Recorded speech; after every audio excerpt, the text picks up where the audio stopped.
White couple had their first baby who is black. The mother has a close black ancestor, but so is furious and accusing her of cheating. Well, honey, let me tell you about the most scandalous thing that's happened on Maple Street in all my 72 years of living here. Pull up a chair and pour yourself some sweet tea, because this story's got more twists than my late husband Harold's fishing line. It all started with that sweet couple in the blue Victorian at the end of the street, Emma and Ryan Mitchell. Now, I've been watching this neighborhood since before most of these young folks were even born, and I can tell you, those two seemed like they had it all figured out. 3 years together, planning a wedding, baby on the way. Picture perfect, if you ask me. Or so it seemed. Emma, bless her heart, 26 years old with that strawberry blonde hair that caught the sun just right when she'd work in her garden. Always waved at me when I'd walk past with my Yorkshire Terrier, Princess. Ryan was 29, one of those clean-cut types who left for work at 7:15 sharp every morning in his pressed shirts and shiny shoes. Investment banker or some such thing, made good money from what I could tell by that BMW in their driveway. Now, I'm not one to gossip. Well, not much anyway, but when Emma started showing last year, the whole neighborhood was buzzing. First grandbaby for both sets of parents, you see. Emma's mama, Linda, lived just 2 blocks over and was already buying up half of Target's baby section. Every time I'd run into her at the grocery store, she'd show me pictures of cribs and strollers on her phone. "Mrs. Mel," she'd say, "look at this adorable elephant theme I found for the nursery." I remember thinking how nice it was to see a young couple so excited about starting a family. These days, seems like everyone's waiting until they're 40 to have babies. But not Emma and Ryan. They were ready, or so we all thought. The trouble started the day that baby arrived. October 15th, a Tuesday. I remember because I was having my hair done at Marlene's when Linda burst in, tears streaming down her face. "The baby's here," she announced to the whole salon. "My granddaughter's finally here." We all clapped and congratulated her, but Marlene, she's got a sixth sense for drama, that one, noticed something was off. "Everything all right with the delivery, hon?" Marlene asked, her hands still in my hair. Linda's smile faltered just a bit. "Well, yes, everyone's healthy. It's just..." She trailed off, then shook her head. "No, everything's fine. Just new grandma jitters." But I knew better. 50 years of watching this neighborhood, you learn to read between the lines. Something was definitely not fine. It wasn't until 3 days later that I found out what. I was walking Princess past the Mitchell house, purely coincidental, of course, when I saw Ryan's BMW speeding down the street at 9 a.m. on a Friday. Now, that man never missed work. Never.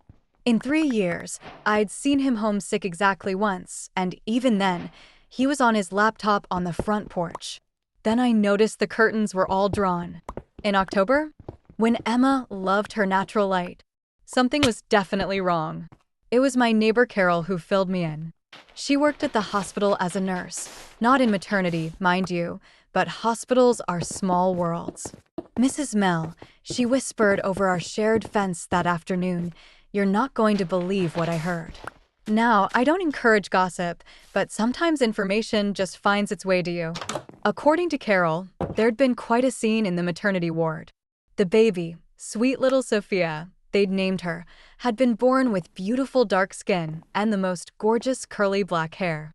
The father stormed out, Carol said, eyes wide. Security almost had to get involved.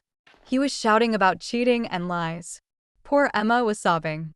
Well, I nearly dropped my watering can. Cheating? Emma? That girl was as devoted as they come. I'd seen her turn down the flirtations of that handsome landscaper who did their yard, always mentioning my boyfriend Ryan within the first sentence. But here's where it gets interesting and why I knew there was more to this story. See, I'd met Emma's family at their housewarming party 3 years back. Her aunt Denise had this beautiful cocoa skin and the most elegant features. Her cousin Marcus looked like he could have played professional basketball. Emma's great-great-grandfather, I learned that day, had been a freed slave who'd married an Irish immigrant in 1876. Love doesn't see color, he'd supposedly said, and their family had been proving it ever since. Ryan knew all this. I'd heard Emma telling him the family stories at that very party, showing him old photographs. So why the dramatic exit? Why the accusations? 2 weeks passed, and the neighborhood was buzzing. Emma's car sat in the driveway, but we rarely saw her. Her mama Linda came by daily with groceries and always left looking sadder than when she'd arrived. Ryan's BMW was nowhere to be seen. Staying at some Fleabag motel downtown, Linda's husband Tom let slip at the hardware store. Fool boy doesn't know what he's throwing away. Then came the paternity test. Oh honey, the drama of that day. I happened to be having lunch at the cafe across from the medical center. Pure coincidence again, I assure you, when I saw them arrive separately. Ryan looked like he'd aged 10 years in 2 weeks. Stubble, wrinkled clothes. Wouldn't even look at Emma as she carried that precious baby inside. Emma, bless her heart, held her head high, but I could see the hurt in her eyes from across the street. That's the thing about being cheated on. Oh wait, she wasn't the cheater here, was she? That's the thing about being accused falsely. It breaks something inside you that's hard to fix. Now, what happened next, I didn't find out until later, but it explains everything and makes it so much worse. See, Ryan's mama, Eleanor Mitchell, was what we call old money around here. Lived in that big house on Magnolia Drive, the one with the iron gates and the garden that required 3 full-time staff to maintain. Eleanor had never liked Emma. Oh, she was polite enough at family functions, but you could see it in the way she'd purse her lips when Emma talked about her job as a kindergarten teacher, or how she'd change the subject when wedding plans came up. Gold digger, she'd whispered once at the country club, not knowing I was in the next stall. These girls from the wrong side of town always are. Wrong side of town. Emma grew up 2 miles away in a perfectly respectable neighborhood. But to Eleanor, if your daddy wasn't a doctor or lawyer, you were from the wrong side of town. Turns out, Eleanor had been poisoning Ryan's mind for months. Every Sunday dinner, she'd plant little seeds of doubt. Are you sure the baby's yours, darling? These women sometimes have ulterior motives. I read an article about paternity fraud. It's more common than you think. That Emma certainly is friendly with everyone, isn't she? And Ryan, that fool boy who'd never had to think for himself with mama pulling all the strings, let those seeds grow into a whole forest of doubt. When baby Sophia arrived with her beautiful brown skin, it was all the proof he needed that mama had been right all along. The test results came back positive, of course. 99.9% probability that Ryan was the father. Emma told her mama, who told Carol, who told me, again, I don't gossip, I just stay informed, that Ryan had broken down crying right there in her living room. He cried so loud he scared the baby, Linda reported. Then had the nerve to ask if he could move back in. Emma, smart girl that she is, laid down the law. Couples therapy, regular communication, and Eleanor wasn't to come near that baby until she apologized. Ryan agreed to everything, desperate to salvage what he'd broken. But here's where the story takes a turn that even I didn't see coming.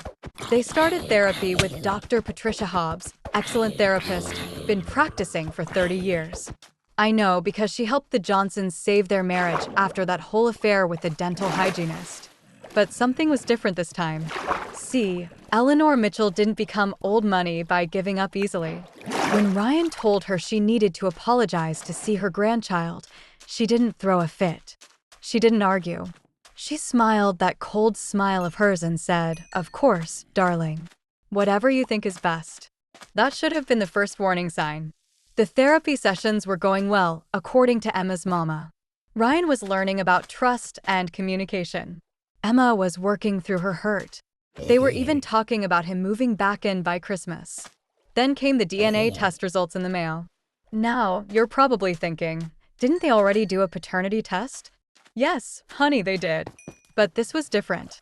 This was a full genetic ancestry panel that Eleanor had gifted them to better understand sweet Sophia's heritage. Emma thought it was a peace offering. Ryan thought his mother was trying to make amends. They were both wrong.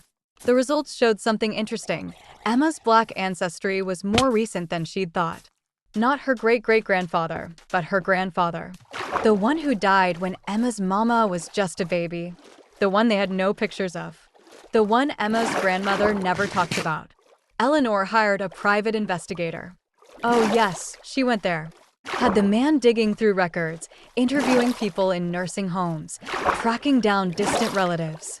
And what he found? Emma's grandfather wasn't who they thought he was. He was a jazz musician who'd passed through town in 1960, had a brief affair with Emma's grandmother, and left before anyone knew about the pregnancy.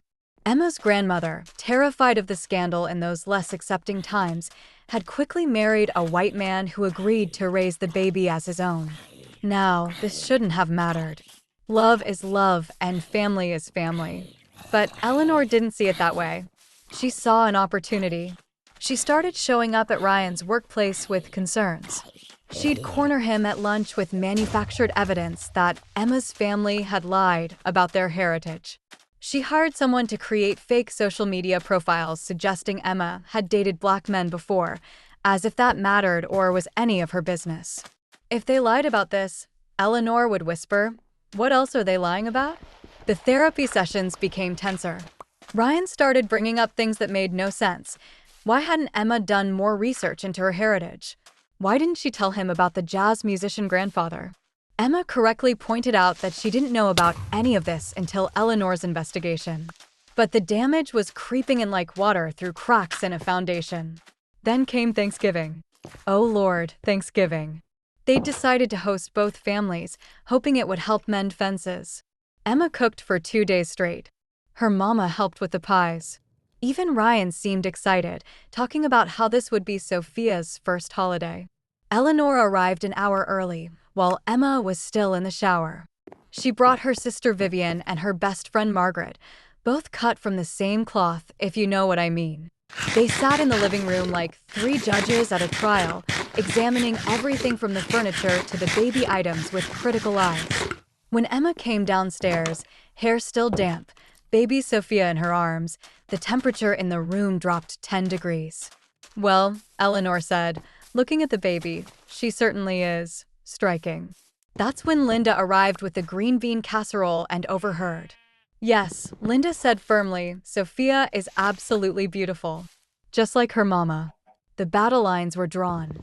Dinner was a disaster. Eleanor kept making comments about nature versus nurture and the importance of knowing one's true heritage. Vivian mentioned how her daughter was using a very exclusive matchmaking service that only paired people of similar backgrounds.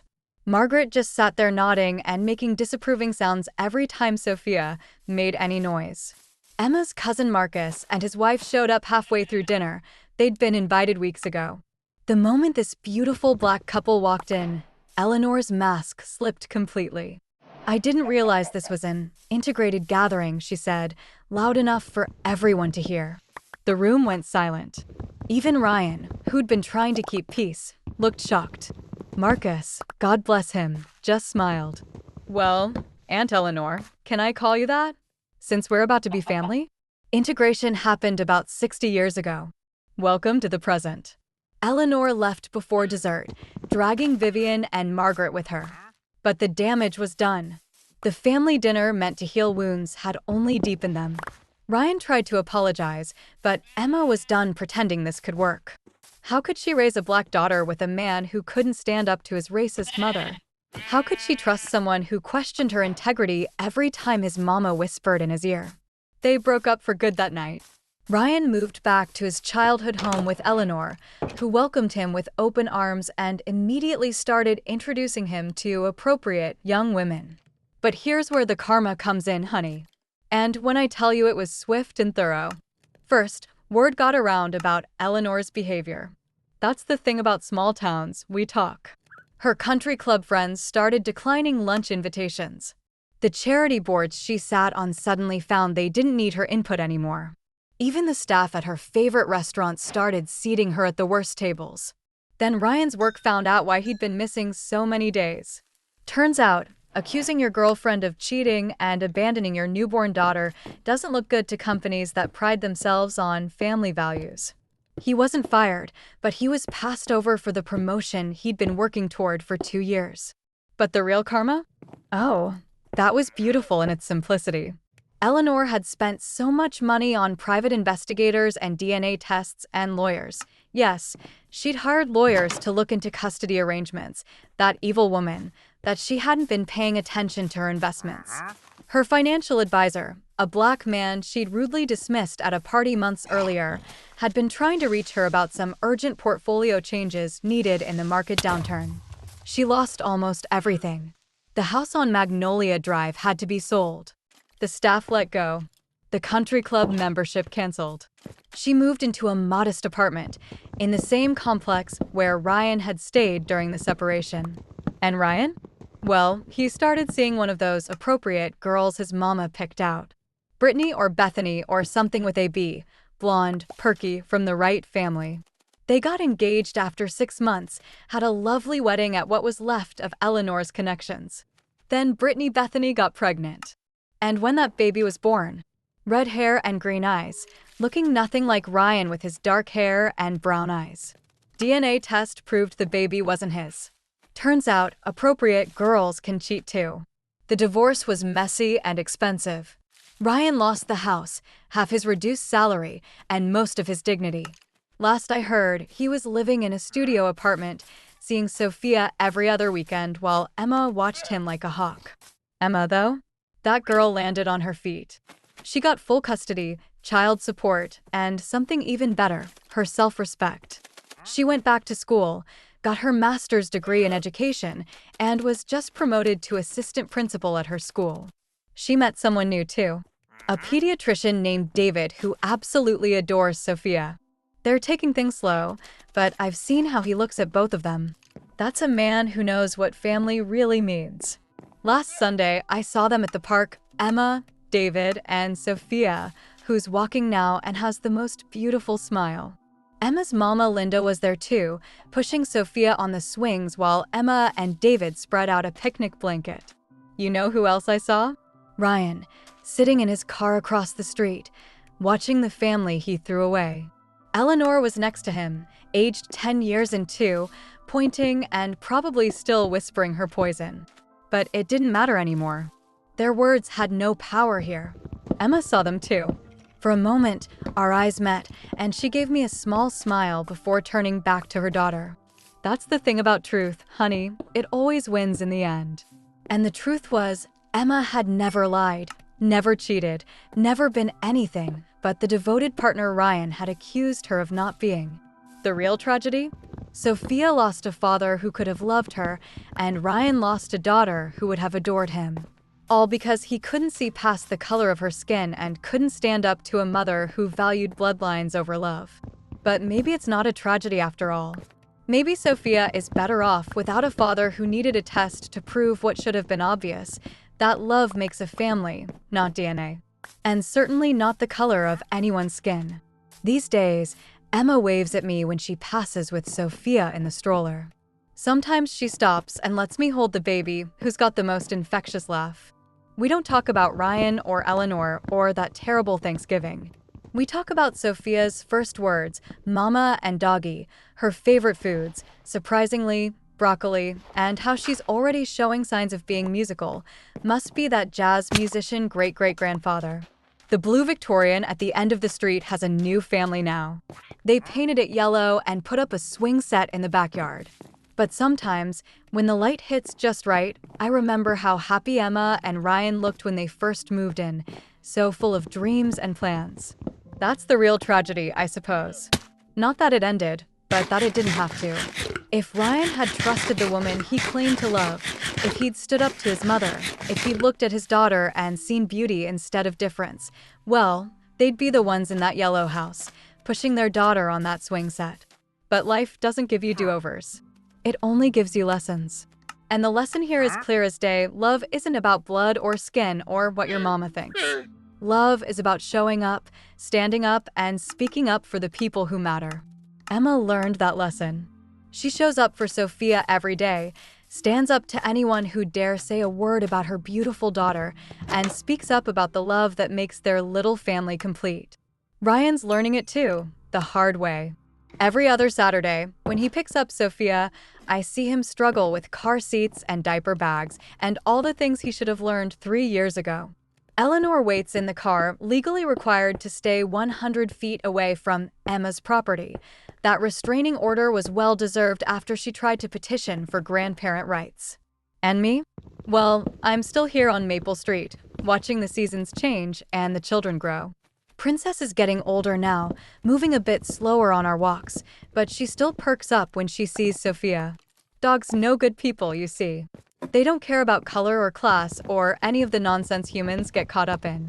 Sometimes young couples move into the neighborhood, bright-eyed and planning their futures, and I want to tell them, hold tight to each other. Don't let anyone, not your mama, not your daddy, not society itself, tell you who to love or how to love them. Fight for each other, especially when the world tries to tear you apart. But I don't say anything. Some lessons, honey, you've got to learn for yourself. And some stories, like Emma and Ryan's, serve as cautionary tales for the rest of us. The baby that broke everything? No, that's not right. Sophia didn't break anything. She revealed what was already broken: Ryan's spine, Eleanor's heart, and a relationship that couldn't withstand the test of trust. But she also revealed what was strong: Emma's courage, Linda's fierce grandmother love, and a community that rallied around a young mother and her baby when they needed it most. That's the real story of Maple Street, honey. Not scandal or shame, but strength. Not the family that fell apart, but the family that came together. Not the love that failed, but the love that endured. And little Sophia? She's going to grow up knowing exactly who she is: a beautiful, beloved child with a strong mother, a devoted grandmother, and a whole neighborhood of honorary aunties, myself included, who'll make sure she knows her worth. That's more than a lot of children get when you think about it. That's more than Ryan ever got, raised by a mother who taught him that love came with conditions and qualifications. So yes, pour yourself another glass of tea and sit a spell. I've got more stories about this neighborhood, like the time the Hendersons' prize-winning roses turned out to be planted in their neighbor's yard, or when the mayor's son fell in love with the mechanic's daughter. But none of them quite compare to Emma and Ryan's story. It's got everything, doesn't it? Love, betrayal, racism dressed up as concern, karma served ice cold, and ultimately redemption, just not for the people you'd expect. The sun's setting now, painting the sky pink and gold.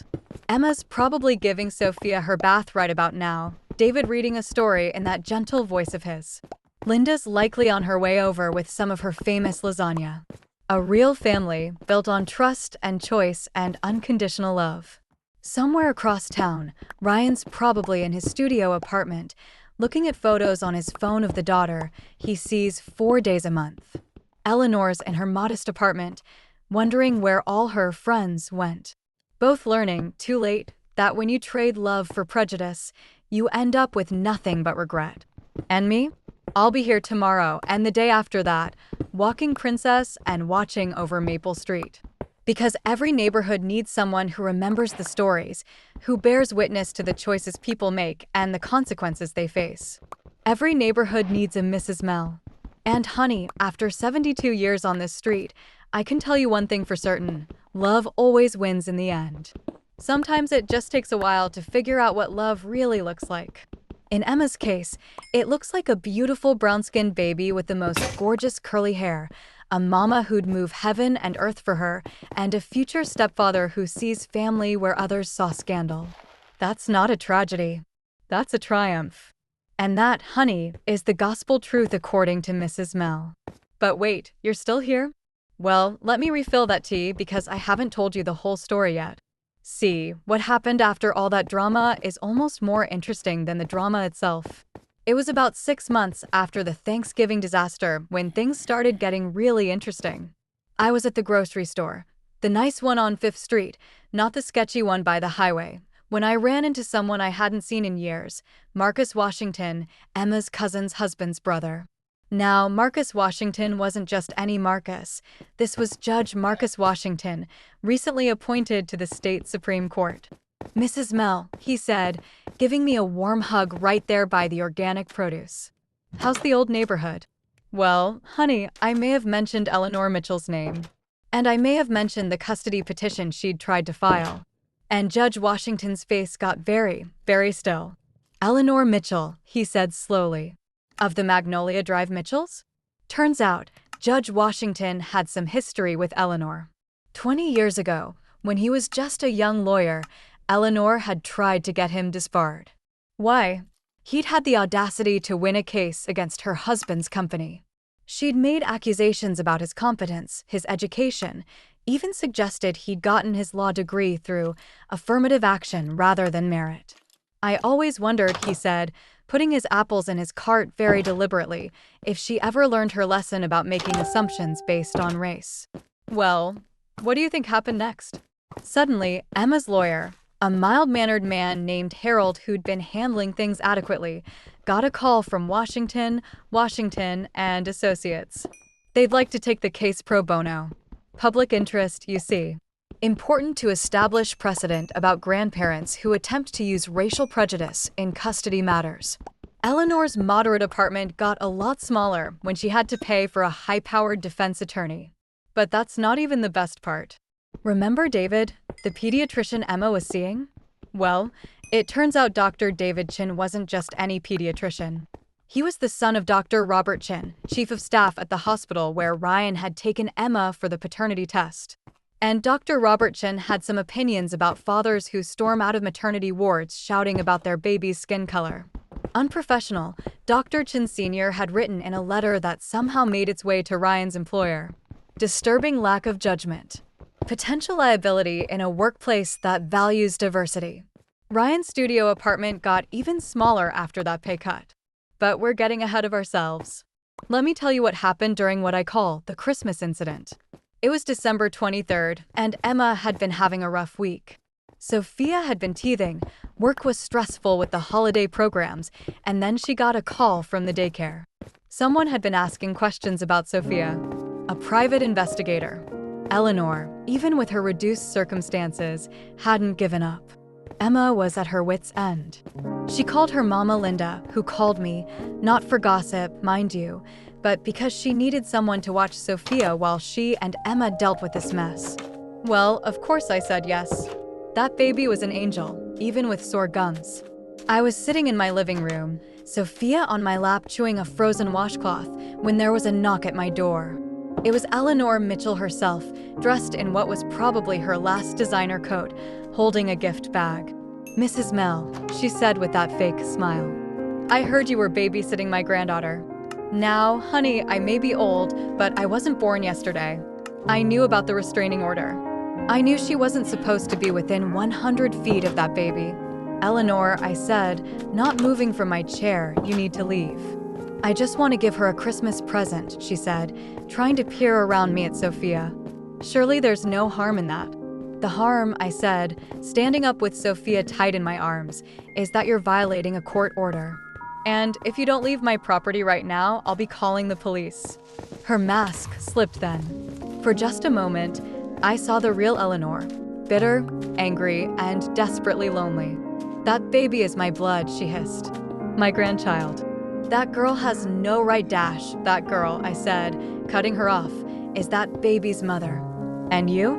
You're just a sad old woman who chose hate over love." I may have taken a picture of her license plate as she drove away. And I may have immediately called the police. And Eleanor may have spent Christmas Eve in a holding cell for violating the restraining order. Like I said, karma has a way of working things out. But the story doesn't end there. Oh no, honey, we're just getting to the good parts. See, Ryan had been trying to rebuild his relationship with Sophia during his visitation weekends. And credit where it's due, he was trying. He'd read parenting books, taken an infant care class, even started therapy on his own. Without Eleanor whispering in his ear, he was starting to become the father he should have been all along. Then Brittany Bethany came back into the picture. Remember her? The appropriate girl who'd cheated on Ryan? Well, turns out the baby wasn't her first rodeo with infidelity. Her rich daddy had paid off 3 other men during their marriage to keep quiet. But now that she was divorced and her reputation was shot, she needed a backup plan. And who better than Ryan, who she figured was desperate enough to take her back? She started showing up at his apartment at odd hours, sending him messages about how sorry she was, how it had all been a mistake, how they could start over. Ryan, bless his foolish heart, was actually considering it. Until the day she showed up during his visitation with Sophia. I wasn't there, but Carol was. She'd taken her nephew to the same playground. According to her, Brittany took one look at Sophia and her face just changed. "Ryan," she said, loud enough for everyone to hear, "you can't seriously expect me to help raise that." Ryan, who'd been pushing Sophia on the swing, stopped cold. "Excuse me? I mean, it's bad enough you have a baby with that teacher, but the baby is, well, you know. How would it look?" Carol said you could actually see the moment Ryan's spine finally grew in. He picked up Sophia, held her close, and said, "Get away from my daughter. Get away from us. And if you ever come near us again, you'll be hearing from my lawyer." Brittany left in a huff, but the damage was done. To her, not to Ryan. Word travels fast in our community. Within a week, every eligible man in 3 counties knew exactly what kind of person Brittany was. Last I heard, she was living with her parents, selling essential oils on Facebook, and wondering why no one returned her calls. But here's where the story takes another turn. Ryan's therapy sessions had been going well, really well. His therapist, Dr. Patricia Hobbs, had been helping him understand how his mother's influence had shaped his worldview, how he'd been programmed from birth to value status over substance, appearance over character. He wrote Emma a letter, not asking to get back together. He wasn't that foolish, but a real apology. Taking responsibility, acknowledging the pain he'd caused, promising to be a better father to Sophia and a better co-parent to Emma. Emma, being the gracious soul she is, accepted the apology. They started communicating better. Pickups and drop-offs became less tense. They even managed a civil conversation at Sophia's 2nd birthday party. That's when Eleanor made her last, desperate play. She'd been disbarred from seeing Sophia, but she hadn't given up on Ryan. She started a campaign to convince him to fight for full custody. She hired yet another lawyer. With what money, I don't know. Maybe she sold her last piece of jewelry. She compiled a dossier on Emma, her work schedule, her relationship with David, even tried to spin her graduate school attendance as neglecting Sophia. She presented all this to Ryan one Sunday afternoon, spreading papers across his tiny kitchen table like battle plans. "We can win this," she said. "I know judges. I know lawyers. We can prove she's an unfit mother." Ryan looked at the papers. Then he looked at his mother. Then he did something that shocked everyone, including himself. He laughed. "Mom," he said, "Emma is the best mother I've ever seen. She's certainly better than." He trailed off, but the implication was clear. Eleanor's face went white. "How dare you, Dash? How dare I? How dare you? You cost me my family. You cost me 3 years of my daughter's life. You cost me the only woman who ever really loved me. And for what? Because you couldn't stand the idea of a mixed-race grandchild?" The argument that followed was epic. The neighbors in the adjacent apartments heard every word. Ryan finally said things he'd been holding in for 29 years. About the casual racism. About the constant criticism. About how she'd undermined every relationship he'd ever had. Eleanor left that day and never came back. She moved to Florida, or was it Arizona? Somewhere far away where no one knew her story. Ryan got a Christmas card from her once, but no return address. Just as well, really. Now, while all this was happening, Emma and David were building something beautiful. They'd moved slowly, carefully, making sure Sophia was comfortable with each step. David never tried to replace Ryan. He was smart enough to know that wasn't his role. Instead, he became Dr. David, the man who made Mama smile and always had stickers in his pocket. They got engaged on Sophia's 3rd birthday. Not at the party. David was too considerate for that. But later that evening, after all the guests had gone home and Sophia was tucked in bed, he proposed in Emma's backyard under the same oak tree where she'd once planned to marry Ryan. The wedding was small but perfect. Sophia was the flower girl, of course, toddling down the aisle throwing petals with wild abandon. Linda cried. David's parents beamed. And Ryan, well, Ryan was there. Yes, you heard right. Emma invited Ryan to the wedding. "He's Sophia's father," she explained when people asked. "We're a family, just not the traditional kind." Ryan brought a date, a kindergarten teacher named Monica who seemed genuinely kind and didn't flinch when Sophia ran up calling him Daddy. He sat in the back, watched his ex marry a better man, and you know what? He seemed genuinely happy for them. Growth, honey. It's possible for anyone. But we can't forget about the rest of the neighborhood drama, can we? Because while Emma's story was unfolding, Maple Street had its own series of scandals. Remember the Hendersons with their prize-winning roses? Well, turns out Mr. Henderson had been having an affair with the judge of the garden competition. When Mrs. Henderson found out, she didn't just divorce him, she salted his entire garden. Nothing will grow there for years. He moved away in shame, and she started dating the mechanic who'd fixed her car during the divorce. They're quite happy now, and her new garden is twice as beautiful. Then there was the mayor's son who fell for the mechanic's daughter. That caused quite a stir, especially when they eloped to Vegas. The mayor tried to get it annulled, but turns out love wins. They're still married 5 years later with twins on the way. But back to our main story. Life settled into a rhythm. Emma and David bought a house 2 streets over, close enough for easy co-parenting, far enough for healthy boundaries. Ryan got promoted again, at a different company that valued diversity, moved to a better apartment, and started seriously dating Monica. Sophia thrived with so many people loving her. She had Mama and Dr. David, who became Papa after the wedding, Daddy and Miss Monica, who became Moni, Grandma Linda, and a whole host of honorary aunties and uncles. At 5, she was confident, bright, and completely unaware that her very existence had once caused such drama. Until the day she wasn't. It was a Tuesday. I remember because I was volunteering at the school library when it happened. Some child, I won't name names, but his mother was one of Eleanor's former bridge club friends, told Sophia she was different, and that's why her daddy didn't live with her.